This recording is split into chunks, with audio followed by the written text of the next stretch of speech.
Hey, this is Buck Dharma of Blue Oyster Cult, and you're listening to the Sports Circus.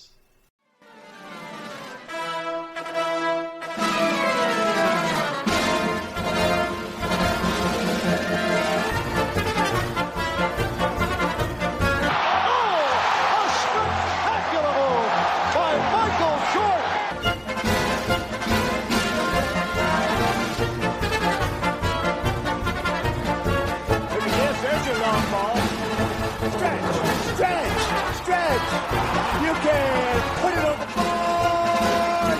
Yes.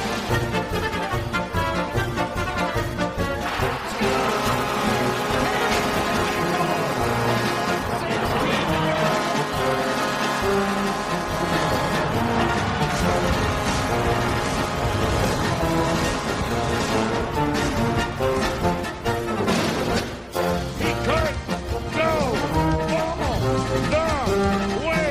95-yard running to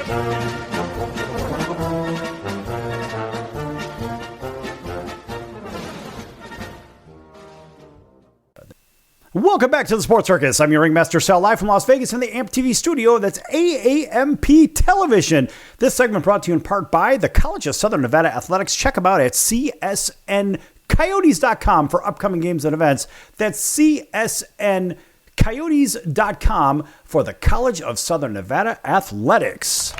All right. And welcome back to everybody listening in on our CBS, NBC, and Fox Sports affiliates, including our friends over in Honolulu on CBS Sports 1500 KHKA. That's home of the New York Yankees, San Francisco 49ers, and the Alabama Crimson Tide. Welcome in everybody else up and down the West Coast on your network affiliates or independents, wherever you're listening, as well as through the heartland of the Midwest, all the way down to Auburn, Alabama, WAUD. That's home of the Atlanta Braves. And, of course, a big hello to our friends over in Atlanta on WDJY 99.1 FM. All right, also, I want to extend out a big hello to our friends on streamers. That also includes Facebook on Chicago Food Favorites. Check out Chicago Food Favorites on Facebook. Fun group, lots of great restaurants and recipes and all kinds of great ideas. Talk about your favorite foods there. Go ahead and join. But remember, don't spam the group because I'm the administrator, if you know what I mean. All right. Back here talking a little bit of music. And honestly, look, at the top of the show, we have to think about our topics of which way we want to go sometimes. And, you know, a lot of this, frankly, folks, this is unscripted, which is really the best part about this whole thing that we do here on the Sports Circus. And quite frankly, when you think about the different shows that are out there and the content in which they prepare for you, a lot of times it's scripted by the sponsors. The sponsors want to see this. That's why they're paying millions of dollars or whatever it is. So what we want to do is we want to appease them. Not in this show, no! That's not what we do here. We kind of go the direction that the wind blows us. And in this particular case, it's really about the correlation of music and sport and the culmination, how they work with one another, how are they similar, etc. and so forth. And now, according to the RoseBowlInstitute.org, music and sports share commonalities such as performance before large crowds, extreme followership and fandom, and the need to perform at the very highest levels over and over. They also offer similar opportunities to the public, appreciation for high accomplishment, inspiration to do better in one's personal life, and at times escape from daytime troubles. I mean, I don't know. I think a lot of people use that. And frankly, I listen to the music. I listen to the radio all day long. I mean, the TV is the TV. We get the same message over and over and over. I mean, everybody watching here on television, well, guess what? You're not getting the same message over and over. But you know what I'm saying. If you watch, pick your favorite channel, you're either going to see a rerun of a rerun, or you're going to see the same news story that's on channel A, B, C, D, or E, or F, all the way down through the alphabet.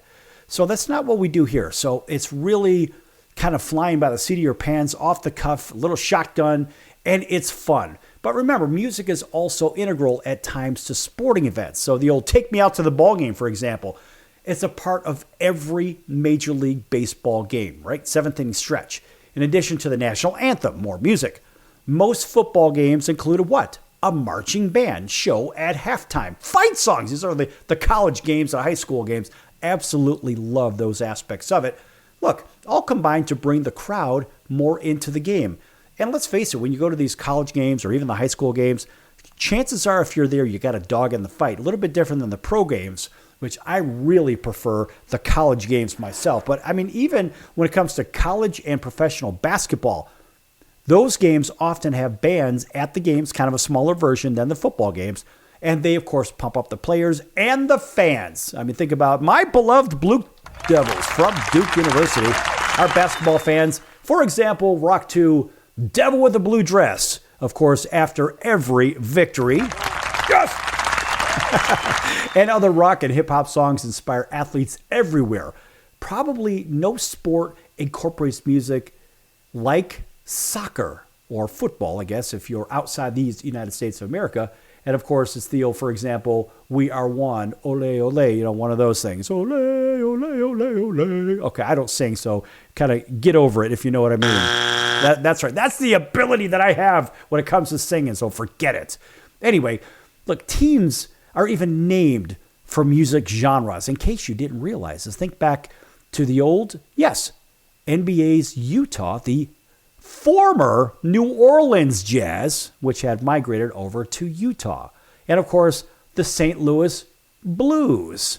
Those are prime examples, of course. And if you look at the Blues, a lot of people call them the Blue Notes. So if you look at their logo, what do you have? Well, you've got a musical note right there on their crest, right on every jersey. So look, music can also convey sports elements and emotions. I mean, think about this. How about the theme for Rocky, right?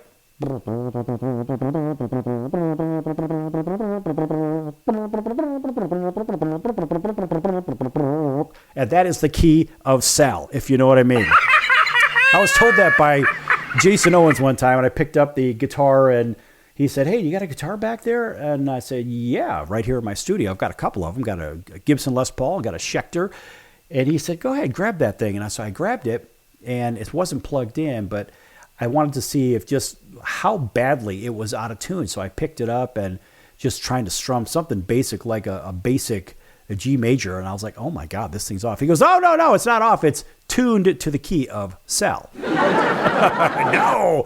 Anyway, but think about that. I mean, really, the themes for Rocky, and how about the Chariots of Fire? They communicate a striving for success. Every time we hear these songs, we say, all right, every time I hear maybe Survivor and Eye of the Tiger, right? I think of Rocky 3 and even parts of Rocky 4, I believe too. I think it's more of a Survivor singing for the Rocky music or for the Rocky movies. Nonetheless, this is kind of what we get. And think about it. As we're striving for that commensurate, incredible amounts of success and the stories and the songs that they accompany, and they use songs like Wild Thing in the movie Major League. I mean, look, these are iconic songs for the film industry when they've been scored into those films. There's a neat phrase for everybody in case you don't know what that is. But now the Rose Bowl Institute, think about this. In case you don't know, real quick here, no place is more fitting to address these overlaps than the Rose Bowl Institute. And of course, the Rose Bowl is not only a venerated historical venue for sporting events, of course, including a couple of Olympics, 2 World Cups, and the granddaddy of them all, the Rose Bowl game, but has hosted some of the most popular musical acts in the world, such as the Rolling Stones, BTS, Coldplay, Taylor Swift, and Kenny Chesney, as well as memorable marching band performances and competitions. In fact, later on, we're going to talk to Jason Owens a little bit about one of those events that occurred at the Rose Bowl. Ironically, it just happens to be. And I went to a concert that had 110,000 people at the Rose Bowl in 1988. What an incredible scene. Mercy. What a great experience. I'll never, ever forget it. What a phenomenal experience. Of course, a nice round of applause for the bands, which you'll hear about in just a few moments here. But ultimately, folks, we have to think of that there is absolutely a tie. Now look, according to the Rose Bowl Institute, proposed a create a center on sports and music. And this center will engage in a variety of activities aimed at 1, assessing positive relationships between sports and music, and 2, highlighting and encouraging ways that music can enhance sportsmanship, and 3, other relevant aspects of sports and entertainment interaction. Now, if you're thinking about the idea of assessing positive relationships between sports and music, well, studies have shown that music can be a positive influence on athletic performance, in case you didn't know that. It can relax or inspire the athlete before performing. Indeed, one study shows 5 ways that music can affect sports preparation and or performance. Let's face it, dissociation, arousal, regulation, synchronization, acquisition of motor skills, and attainment of flow. So there's a lot going on here, folks. Look, aside from science, athletes often cite music as enhancement of the sporting experience itself. So the Institute will explore the therapeutic and inspiring aspects of music on sports in its programming via the Rose Table Dialogues. How about that? 25 experts, leaders, musicians, and athletes around the Rose Table, kind of like a big round table, to address simple issues of sports and music and recommended ways to enhance positive athletic experiences via music.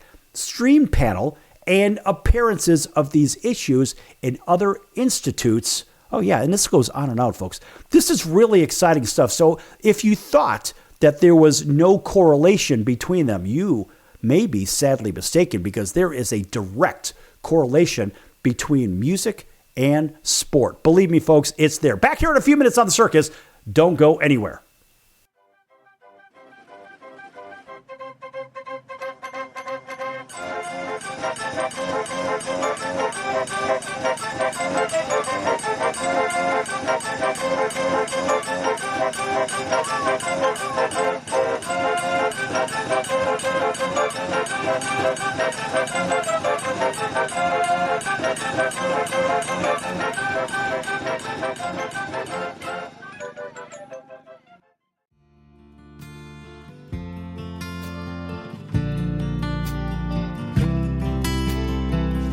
Can you feel the slow burn as you press against my lips?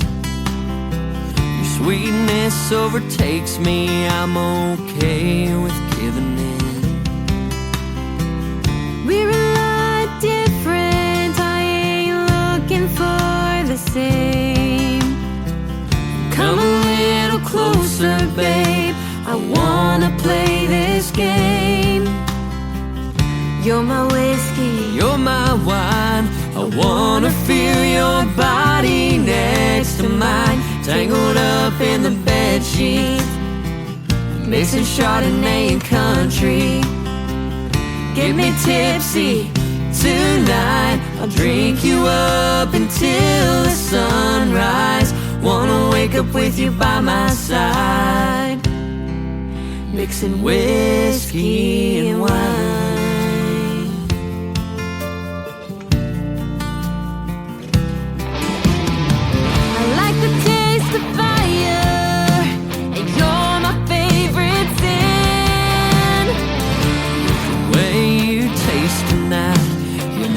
Be heaven sent. Red lip stain still there from yesterday. You and me, we go together, there's just no other way. you're my whiskey, You're my wine, I wanna feel your body next to mine. Tangled up in the bedsheets, mixing Chardonnay and country. Get me tipsy tonight, I'll drink you up until the sunrise. Wanna wake up with you by my side, mixing whiskey and wine.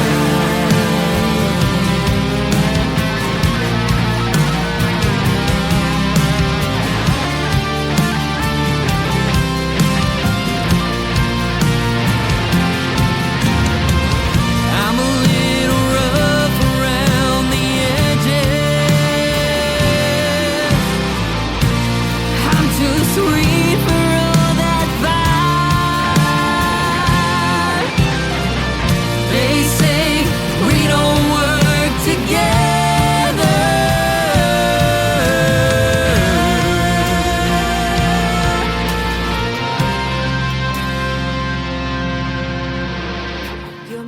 whiskey. You're my wine. I wanna feel your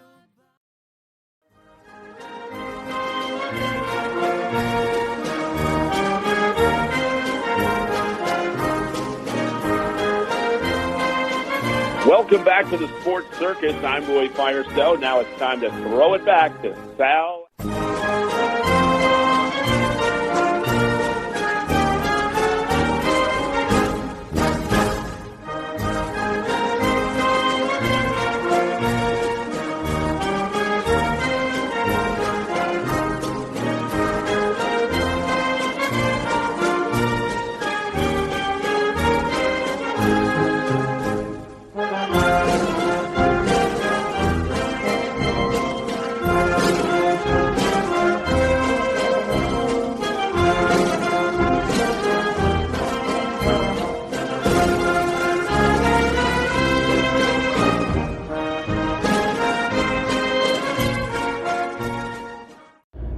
Welcome back to the Sports Circus. I'm your ringmaster Sal, live from Las Vegas in the AMP TV mobile studio. That's AAMP Television. This segment is brought to you by the music of Jason Owens, and here to tell you all about that music is Jason Owens. Go ahead. Hey, what's going on, everybody? I am a country music artist, and I have lots of country songs that you should check out. Where can we check them out? You can check them out on Spotify, Apple Music, YouTube, wherever you stream music. All right. And there, a big round of applause would come for that. It's just that we're in the mobile studio, and right now, folks, the applause is just in our hearts. That's all. All right.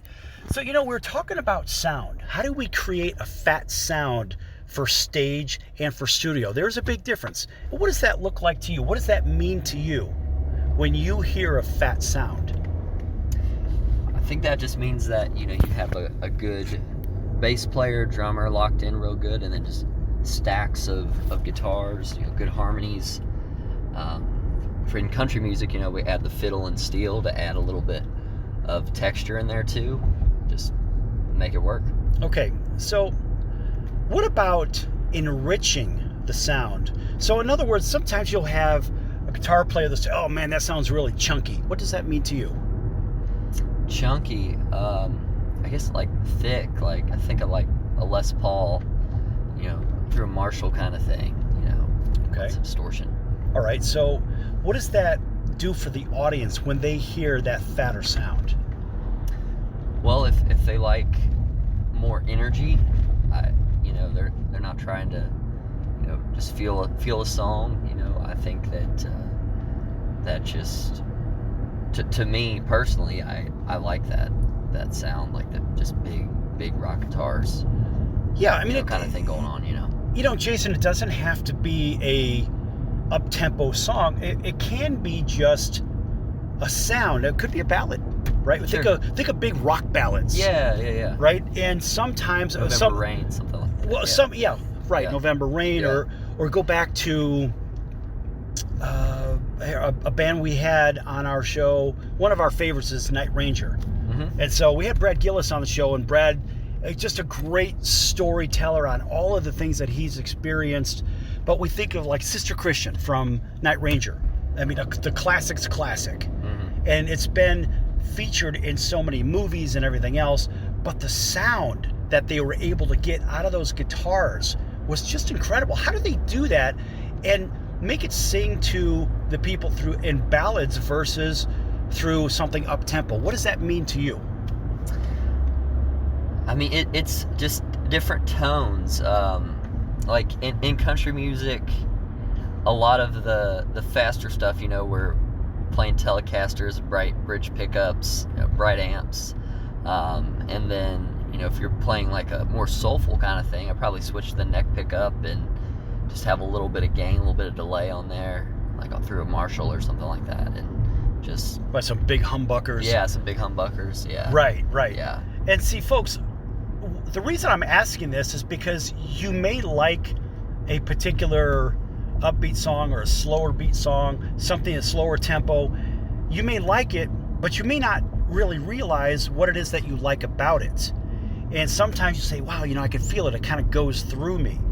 And as Jason and I were talking about just a little while ago at In-N-Out Burger, we were talking about, yes, and no, In-N-Out doesn't give us any free food, but we just like it, so we're going to mention it anyway. But anyway, what'd you have, by the way? I just had a burger and a chocolate shake, some fries. You had the triple. I had a triple. Come on, man. You got to get a triple. That's how we do these things, right? So we think of fat sound. We think of fat burgers, too, right? So a double-double was enough. Gave me the triple. And it was good. Folks, if you want to see a picture, I do have a picture. Just email me at info@thesportcircus.com. Anyway, all right, back to the fat sound. And so a lot of times people will feel music and they say, it just went through me. How does it go through you? Well, and it goes through you with maybe you could have a really good lead, a really good rhythm person. I won't say guy because there's a lot of women out there too that are playing. Mm-hmm. So you could have that, or even dueling leads. What do you think about the idea of dueling leads? I love dueling leads. In our show, our live show, my fiddle player and I do a lot of dueling leads actually on certain songs. And on my original song, Drunk Dial, you can actually hear that. We got a fiddle solo, and then my guitar solo comes in. We go back to the fiddle solo, kind of thing. And it's musicality,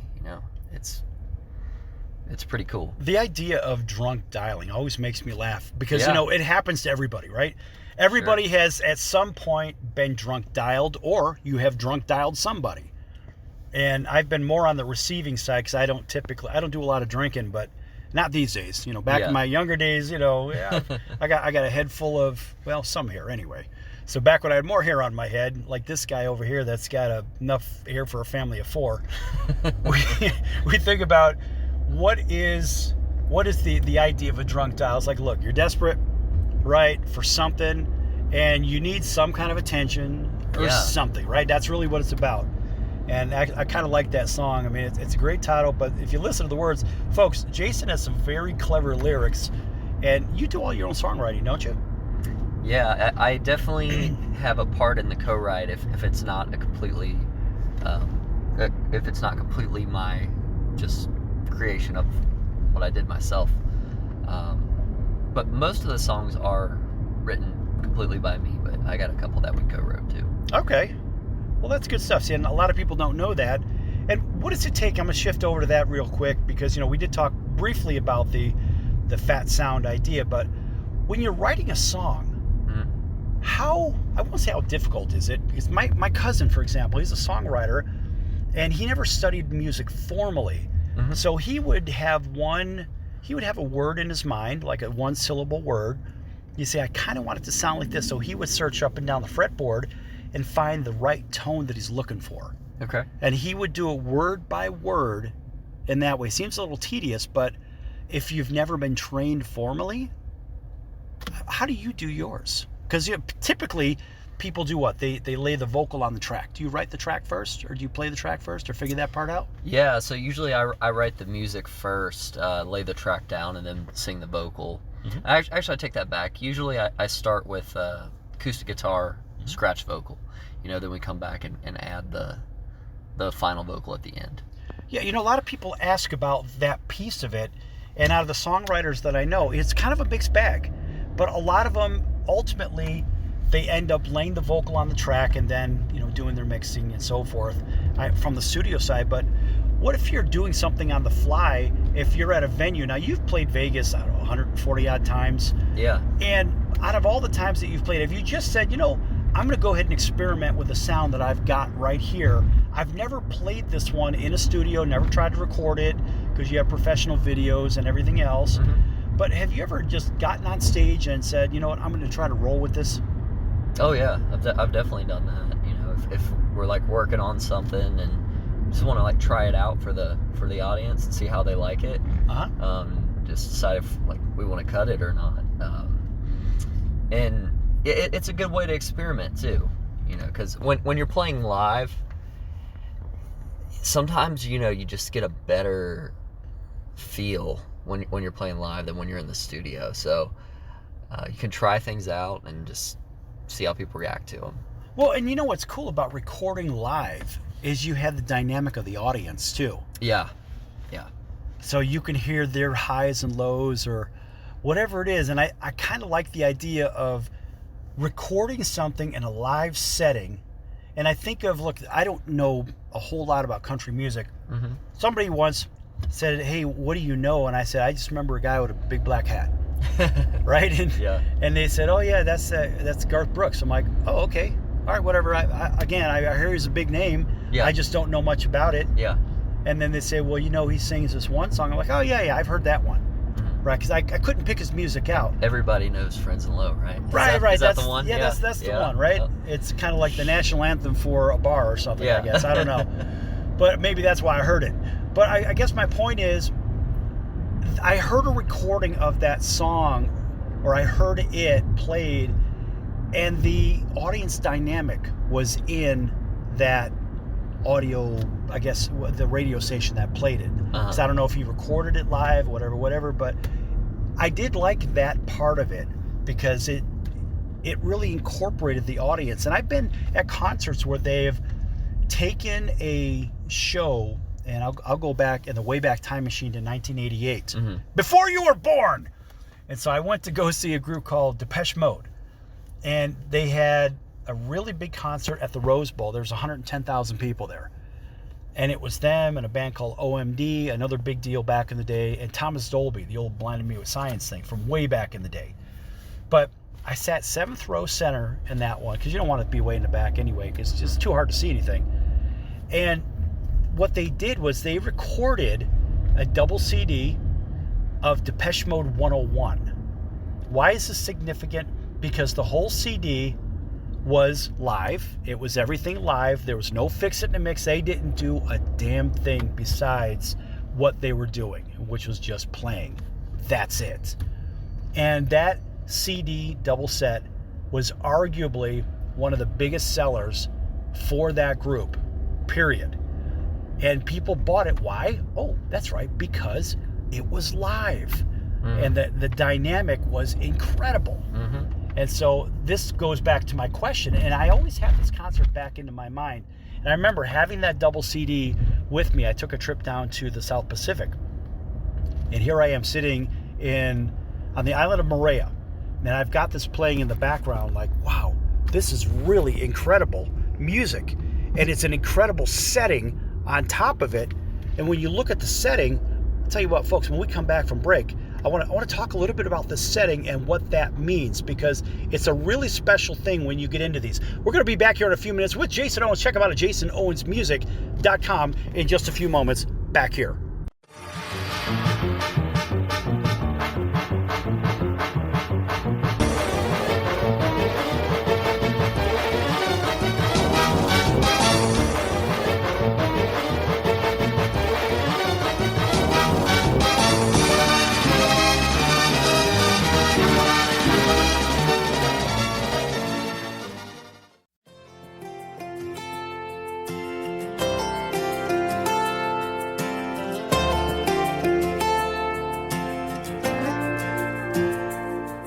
She's the cutest girl I've ever seen.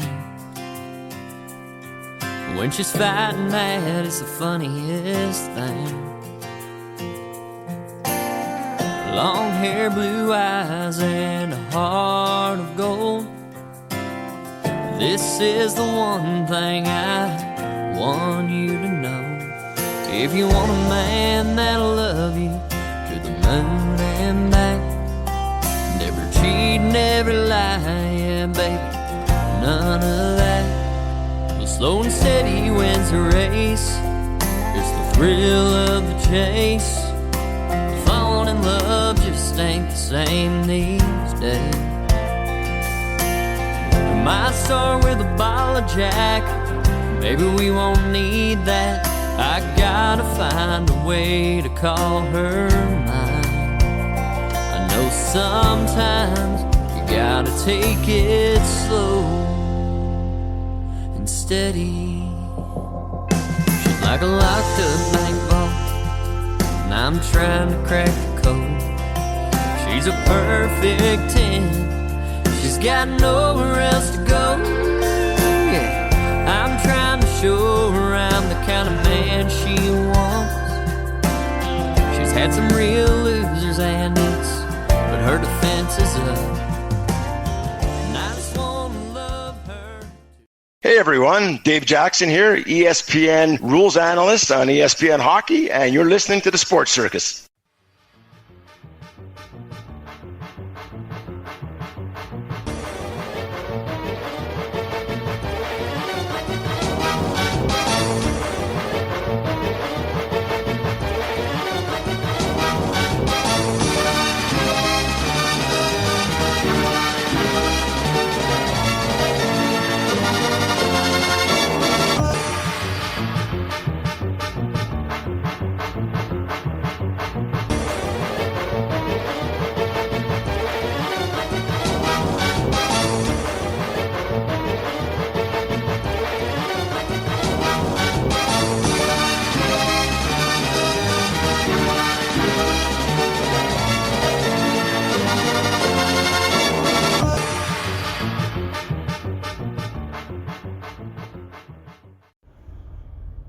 Welcome back to the Sports Circus. I'm your Ringmaster Sal, live from Las Vegas in the AMP TV mobile studio, here with Jason Owens talking country music and about his skill set. This guy's got mad skills. Check him out at jasonowensmusic.com.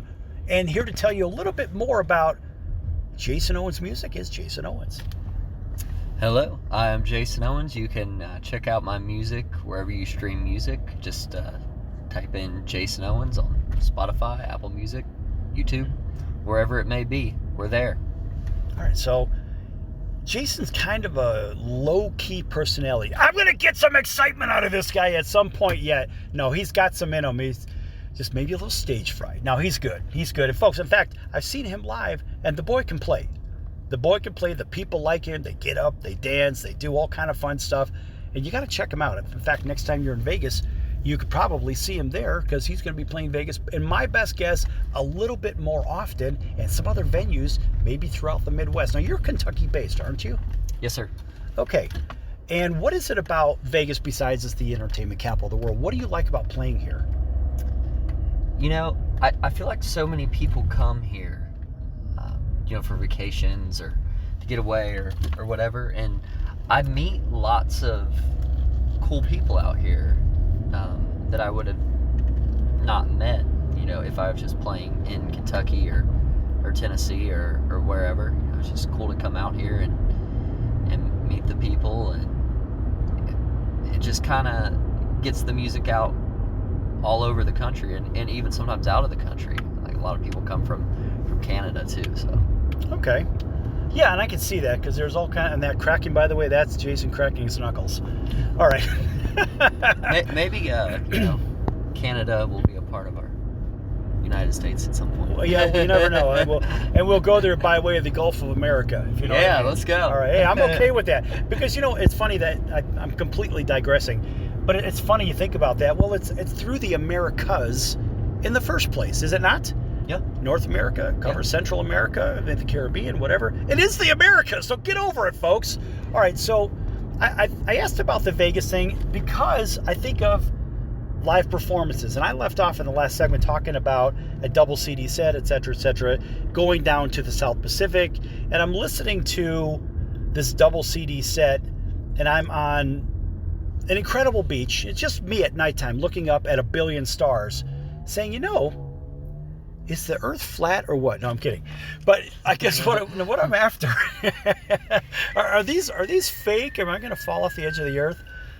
But anyway, what I'm after is when you're in an isolated place, by choice, of course, and it's just an incredible spot, and you've got the incredible music in the incredible spot, and now you can go anywhere that your brain allows you to go.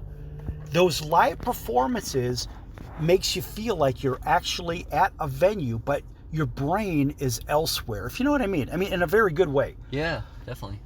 Think about, looking up in the sky, the Kentucky sky. It's nice and clear when there's no chemtrails, of course. Yeah. But it's nice and clear. You can see a billion stars, whatever.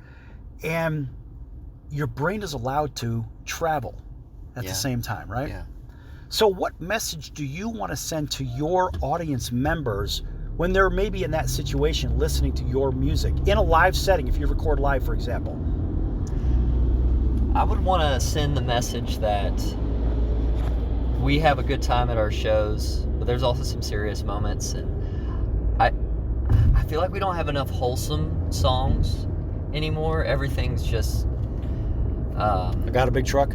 well, not even that. Just like shaking things and whatever. Right. I got you. You know, so let's keep this a G-rated show. We got our folks. song "Slow and Steady," and it's just kind of like an old school country love song.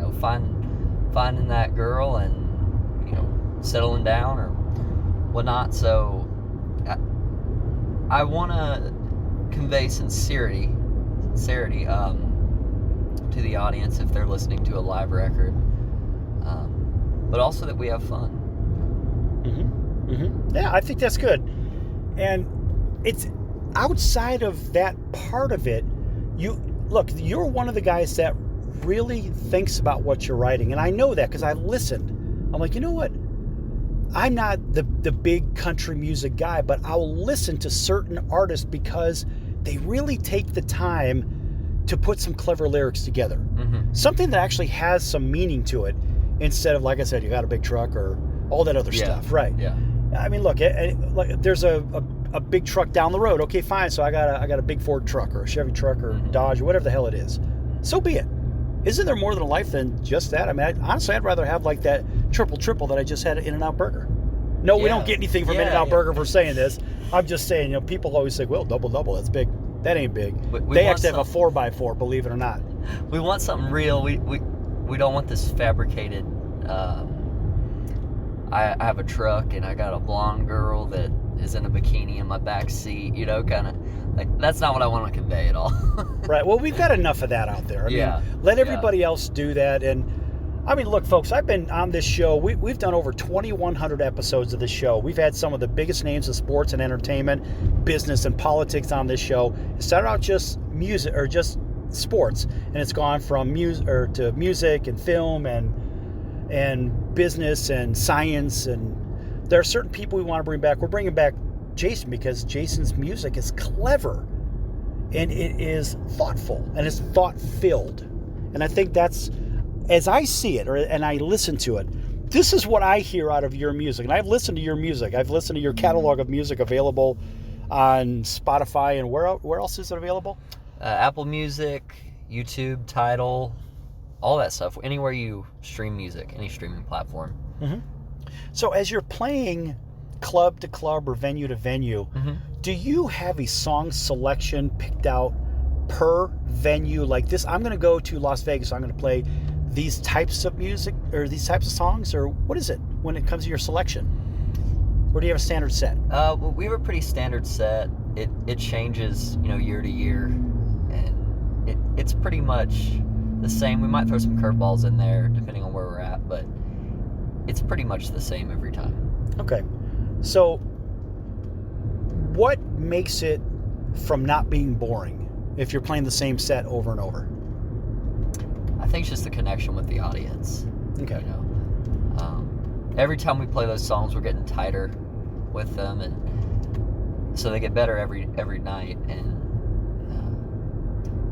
just if those people have never heard us play that song live, they probably are just drawn in by that. Well, I'm sure when you play locally or regionally that you'll have a lot of you'll have your fans back. They'll come back. Yeah. And right? Yeah. And so my question then goes to, because there are a lot of bands that I've seen in concert, and I like when they mix it up and play some different stuff. I don't care if they cover other people's music, whatever. Because I'm just going because I like them. Yeah. And so people go because they like you. It doesn't matter what you're playing. I don't care if you're playing Mary Had a Little Lamb. They're still going to come out and support you because they like your stage presence. They like your fiddle player for sure. They like your drummer. They like everybody up there, right? Yeah. And you got a pretty cool bass player up there too, by the way. Yeah. I always see him wearing that LSU hat. What's up with that? Yeah, he's LSU alumni. I think it's in his blood, man. He actually got to march in the Macy's Thanksgiving Day Parade. Oh, really? With the Tiger Band. Hey, that's pretty cool. That's pretty cool. That's very cool. Yeah. Yeah, I've spent a little time in Baton Rouge. I know a little bit about it down there, but yeah. Have you ever played down there? No, I haven't. What? I'd love to. Come on, man. Yeah. How have you never played Lou, right? Lou's your bass player. Is that right? Yeah. How have you not played in Lou's area?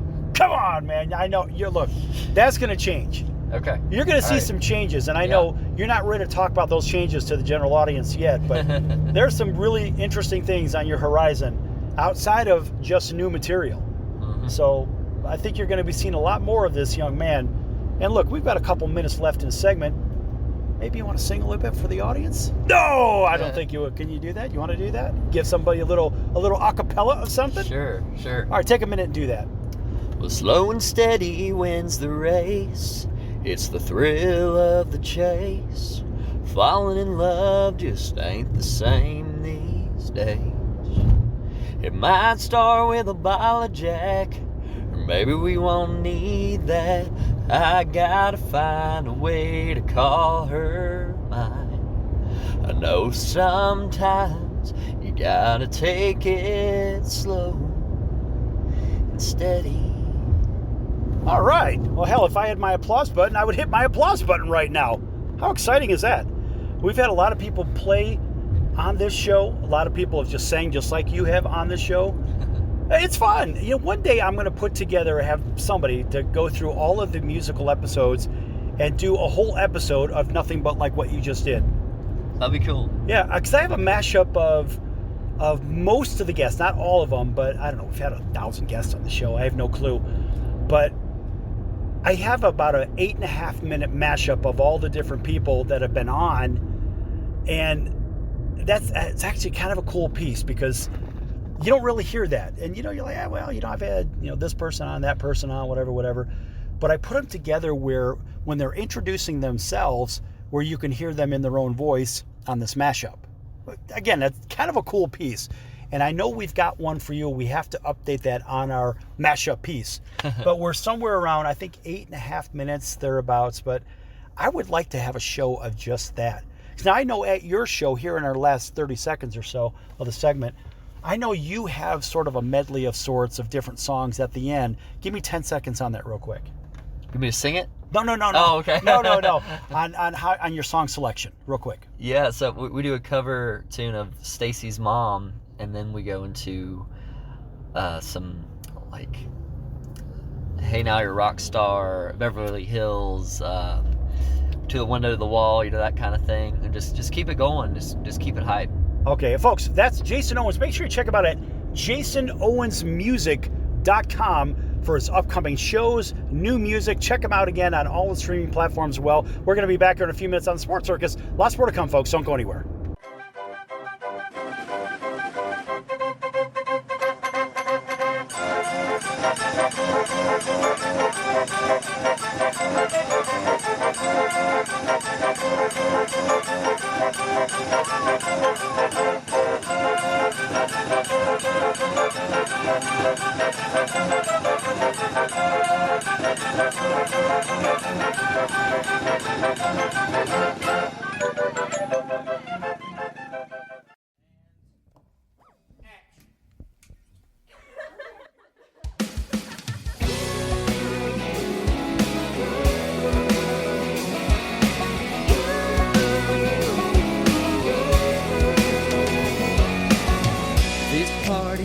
Without your smile, why'd I let the guys drag me out for this? You're probably at home just watching TV, and I can't stop thinking about your lips, 'cause your kisses are sweeter than this champagne. Your voice is better than the song that the DJ's playing. There's no party like you, and there's nobody that can light up this whole room. No Mardi Gras or Fiesta to compare it to. There's no party, girl. There's no party like you.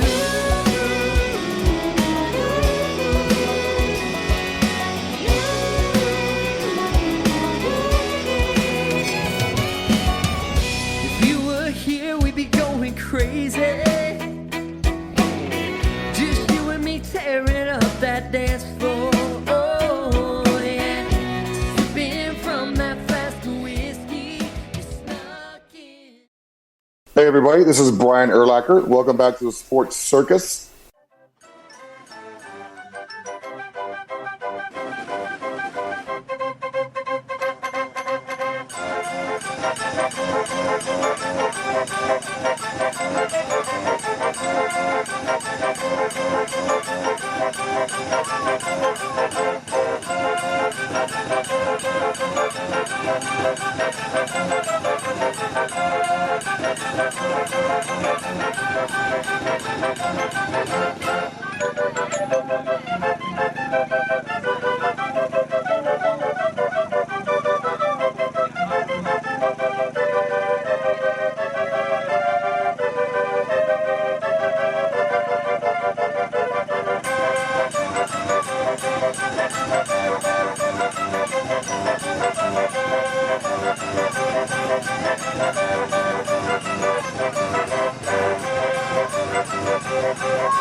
Welcome back to the Sports Circus. I'm your Remaster Sal, live from Las Vegas in the AMP TV studio, AAMP Television. Folks, make sure to check out thesportscircus.com for our upcoming guests, our prior guests, or recorded shows, which can be found on Apple, Amazon, Audible, iHeartRadio, Spotify, Pandora, Stitcher, Deezer, you name it, we're there. You can't get away from us.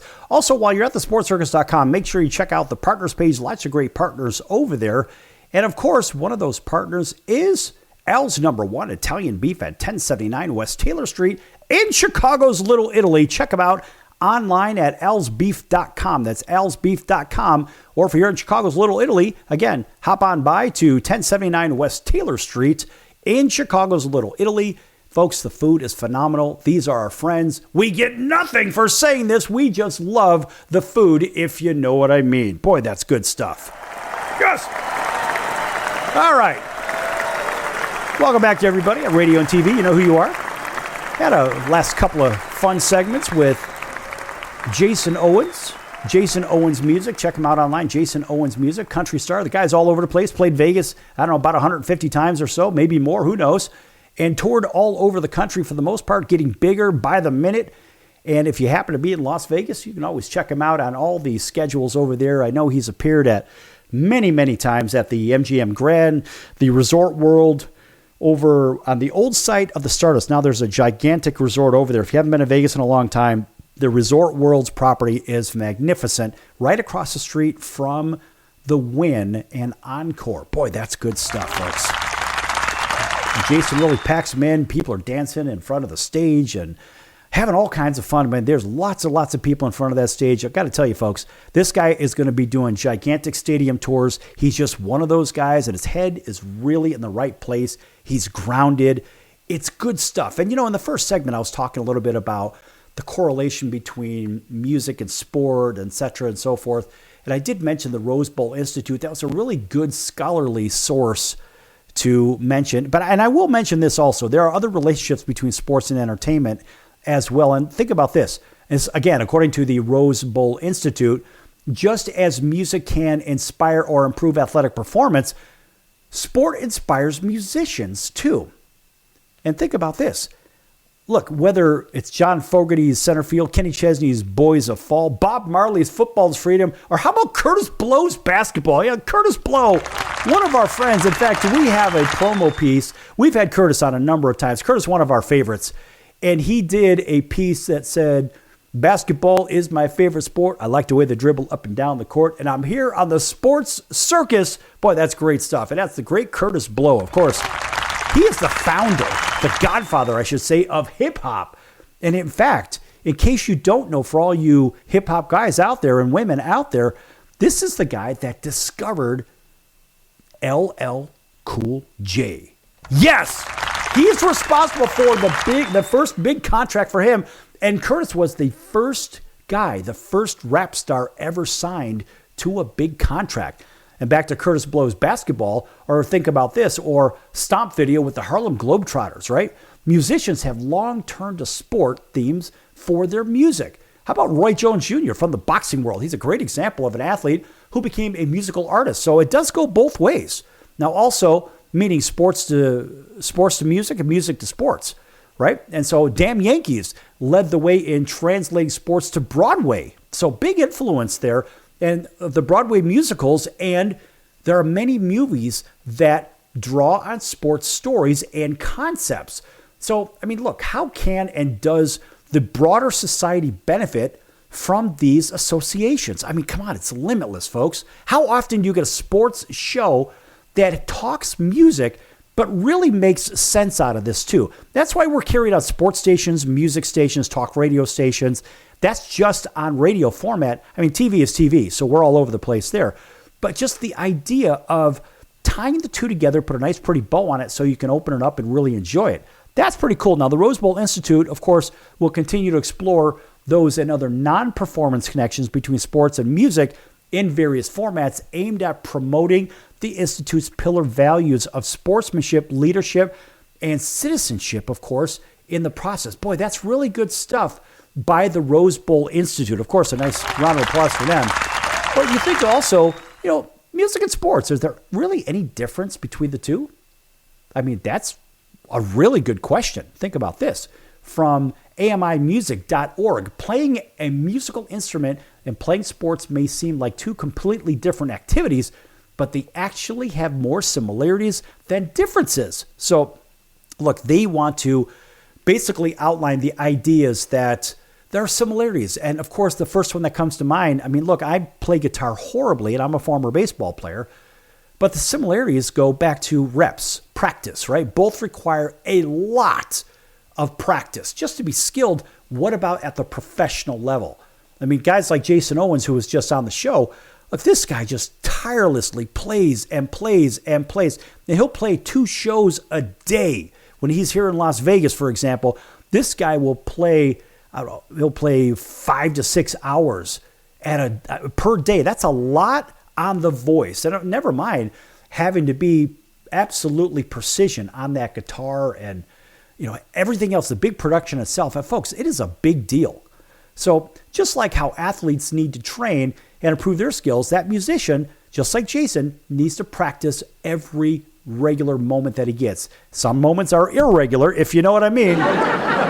But honestly, they just need to keep getting those reps. I mean, it's a matter of discipline as well. I mean, sports and music require discipline and dedication, whether it's sticking to a training schedule, practicing every day, going to rehearsal. Athletes and musicians need to be disciplined to improve and achieve their goals. Like from a performance standpoint, think about this. Both involve performance in front of others, so they're on the spot. It's not like you're in a recording booth and you get to fix it in the mix. Oh, no, you don't. When you're in the middle of a game, listen, you make a mistake on the field, on the ice, or on the court, guess what? The mistake is out there. You just hope not to make so many mistakes. And the same thing goes when you're performing on stage, whether it's a small venue or a big concert hall or whatever, at all points in between. Both involve performance incentives, and you have to be able to cover up like Pee Wee Herman when he fell off his bike. I meant to do that. Well, that wasn't the case. But nonetheless, they also require teamwork. And think about the idea of a musical artist like Jason Owens, and he's got a band, right? And just like an individual athlete, well, they don't necessarily, like a boxer, for example, it's one against one. But we'll think about the team sports, football, baseball, basketball, hockey, soccer, whatever. And moving on, even pickleball these days is the same idea. Teamwork is a big, big part of it. Some types of music, like chamber music or orchestras, require large teams and big collaborations.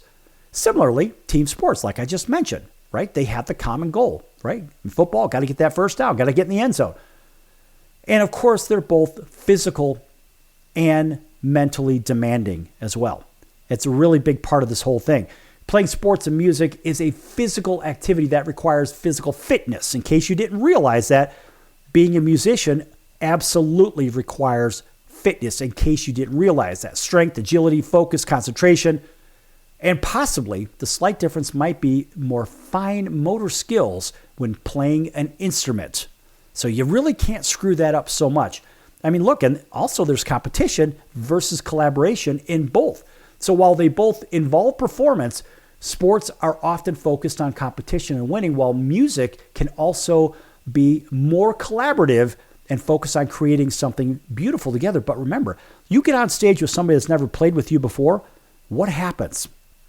Well, I'll tell you what happens. Sometimes if you don't practice, it sounds awful. And you can't have it sound awful because everybody's going to know. Did you rehearse together? Did you ever play? I mean, look, there's time commitments. That's part of that rehearsal, part of getting those reps. Playing a sport can require a significant time commitment with practices, games, and travel. They both require travel and practice, and games would be gigs. And the same thing in music. While playing an instrument, as I just mentioned, also requires practice, and it can be more flexible and can be done in their own time sometimes. But remember, when you got a band, there's band members. There's a lot going on here. So, folks, it is no picnic when you're out there. I mean, there are some differences, and there's some rules. Sports have defined rules and regulations. Think about football with their seemingly 10,000 rules. I'm not really sure how they have so many rules for such a relatively simple game, but it doesn't really matter. The reality is there's a lot more rules on the field or on the court or on the ice, and as outlined, both sports and music have more similarities than not. So if you think that it's easier to do one than it is the other, you are sadly mistaken. And listen, I could pick up a bowling ball, for example. I picked up a bowling ball a year and a half ago, and I bowled a perfect game. Now, I used to bowl when I was a kid a lot, and I quit when I was 14 years of age. But I bowled a perfect game after just a few practices, whatever. I was able to throw 12 strikes in a row. Yes, thank you very much. A shameless plug for myself. But my point is, yes, it's hard to do, but when you have the mechanics, it's just kind of like riding a bike, man. You never forget. So I guess what you really got to think about is the idea of where do we go with the music?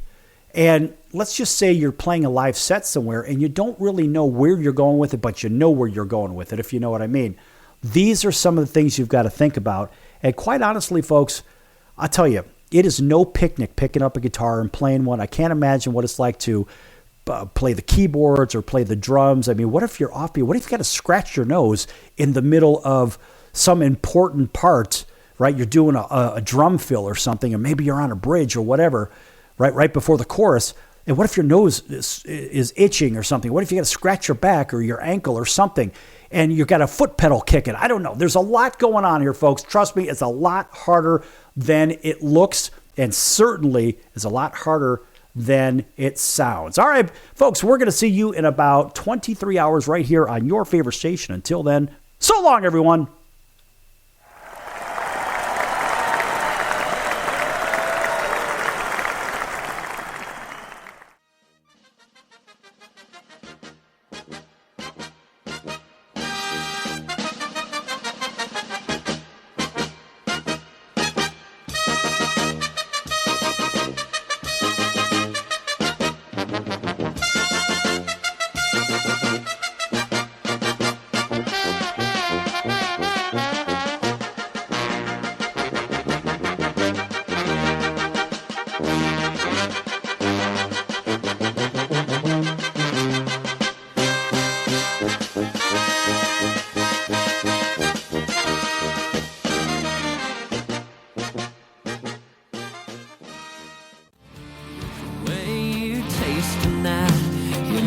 Be heaven sent. Red lip stain, still there from yesterday. You and me, we go together. There's just no other way. You're my whiskey. You're my wine. I wanna feel your body next to mine, tangled up in the bed sheets, mixing Chardonnay and country. Get me tipsy tonight, drink you up until the sunrise. Wanna wake up with you by my side, mixing with